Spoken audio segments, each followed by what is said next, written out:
Light camera action. শুরু হচ্ছে আজকের নতুন ব্লগ। তো নিয়ে চলে এসেছি আবার হচ্ছে মায়াপুরের পার্ট 2। এখানে সকালবেলা উঠে আমরা রেডি হয়ে গেছি, গিয়ে আমরা এখানে চা বিস্কুট খেয়ে নিচ্ছি। তারপরে সোজা চলে গেছি জলখাবার খেতে। তো জলখাবারে কী নেওয়া হয়েছিল? নেওয়া হয়েছিল পেটাই পরোটা আর আলু ঘুগনির তরকারি। তো আমরা সবাই মিলে সেটাই এখন খেয়ে নিচ্ছি। তারপরে ঠিক ছিল নবদ্বীপে যাব, কিন্তু যাওয়া হয়নি। আবার আমরা মায়াপুরে যাচ্ছিলাম, সেই জন্য আমি আবার ড্রেস চেঞ্জ করে চলে এলাম, কারণ এই ড্রেসটা আমি কিনেছিলাম ওখান থেকেই। ওখানের বিখ্যাত ড্রেস হচ্ছে গোপী ড্রেস। আমার ইচ্ছা ছিল যে এই ড্রেসটা পরে আমি আর পুকুরি দুজনে সেম সেম ড্রেস পরে একটু ঘুরবো। তো সেই জন্য ড্রেসটা চেঞ্জ করে চলে এসেছি। ওই যে ওখানে পুকুরি দাঁড়িয়ে, এখানে আমি সেম ডিজাইনের পাইনি, পাচ্ছিলাম কিন্তু সেইটা মানে ঠিক পছন্দ হচ্ছিল না, সেই জন্য আলাদা আলাদাই নিলাম। তো বন্ধুরা দেখে বলবে যে দিশানিকে আর আমাকে কেমন লাগছে। তো এখানে দিশানি তার ছোটো দাদার সাথে ঝগড়াঝাটি করছে, আর এই যে তিনজনে দাঁড়িয়ে আছে, দাঁড়িয়ে ছবি তুলছিলাম। আর এখানে হচ্ছে হরিনাম সংকীর্তন, আর এই হরিনাম শুনলেই যেন হাতগুলো নিজে থেকেই নেচে ওঠে। দেখুন কত মানুষ এখানে বিভোর হয়ে নৃত্য করছে।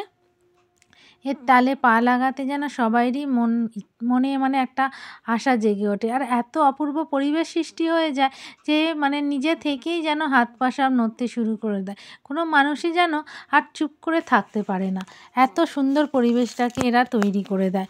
বা এরকমই নাম গানের এরকমই মাহাত্ম্য। তো এখানে আমি আর দিশানি দাঁড়িয়ে আছি, এখানে দিশানির পাপাও নাচছিল, আর এখানে দিশানি নাচছে।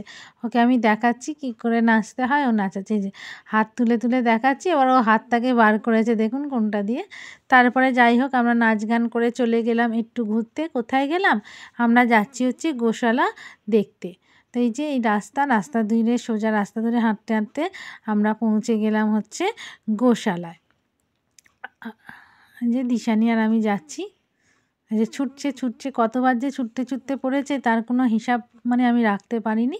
আর দেখুন এখানে গরু দাঁড়িয়ে আছে, গরু কি সাজ জানি না, কিন্তু দেখে তো বেশ ভয় লাগছে।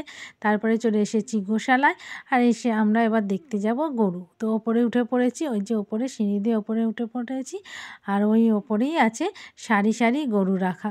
তো চলো বন্ধুরা, আমাদের সাথে তোমরাও একটু দেখে নাও আমাদের গোমাতাকে।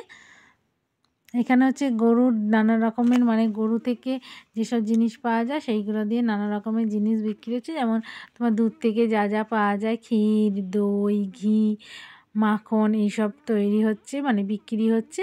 আর এই যে এখানে হচ্ছে সব গরুগুলো রাখা আছে, এটা হচ্ছে গোশালা। কত যে গরু রাখা আছে তার কোনো হিসাব নেই, আর গরুগুলোর চেহারা মারাত্মক মারাত্মক। আর আমি শুধু ভাবছিলাম যে এদের কী করে ওপরে তুলেছে, সিঁড়ি দিয়ে এরা কী করে উঠেছে। নিশ্চয়ই পেছন দিক দিয়ে কোনো রাস্তা আছে, নাহলে তো এদের তো সিঁড়ি দিয়ে তুলতে পারবে না। আর এখানে আমার হাজব্যান্ড গরুর মাথায় হাত বোলাচ্ছে। তো চলো এখানে একটু দিশানিকেও নিয়ে যাই, দেখি দিশানি কী করে আদৌ হাত বোলাতে পারে কি পারে না। দিশানিকে নিয়ে যাব। আমি তো যাব না, আমি তো ভয় পাই, আমি যাব না। ওর পাপাকে নিয়েই পাঠাবো দিশানিকে, যে দেখাবো যে দিশানি হাত দিতে পারে। এই যে ওর পাপা ওকে চ্যাংদোলা করে নিয়ে যাচ্ছে, নিয়ে ওর পাপা হাত দিচ্ছে, কিন্তু ও তো ভয় আমাকে ডাকছে, তুমি হাত দাও, তুমি হাত দাও, এইটা বলে যাচ্ছে। তো আমি ওকে কী বলবো, আমিই তো ভয় গুটিয়ে যাচ্ছি, তো আমি আবার কি হাত দেবো? বললাম যে না, ওকে তো সেটা বলা যাবে না যে আমি ভয় পাচ্ছি। ওকে বললাম না, আমি হাত দেবো না, তুই হাত দে। তো দেখুন গরুটা আবার কীরকম মুখটাকে নাড়াচ্ছে, আর ওর বাবা কোলে নিয়েছে দেখুন, কোলে নিতে পারছে না, অর্ধেক ঝুলছে, সেই অবস্থাতে চাগিয়ে ওকে নিয়ে যাচ্ছে। তো চলো আমাদের তো গোশালা দেখা হয়ে গেল, এবার আমরা বেরিয়ে পড়বো। কোথায় যাব না, এবার আমরা যাব ভোগের উদ্দেশ্যে, যে কী ভোগ খাওয়া যায়। সেই জন্য যাওয়ার সময় আমরা তো হেঁটে হেঁটে গিয়েছিলাম, আসার সময় আর হাঁটিনি, আমরা টোটোয় উঠে পড়েছি, কারণ ওখানে আবার টাইমিংয়ের ব্যাপার আছে ভোগ খাওয়ার। তো ভোগের ভিডিওটা তো বলেছি অন্যদিন শেয়ার করবো। তো আজকেরটা কেমন লাগলো জানিও, টাটা।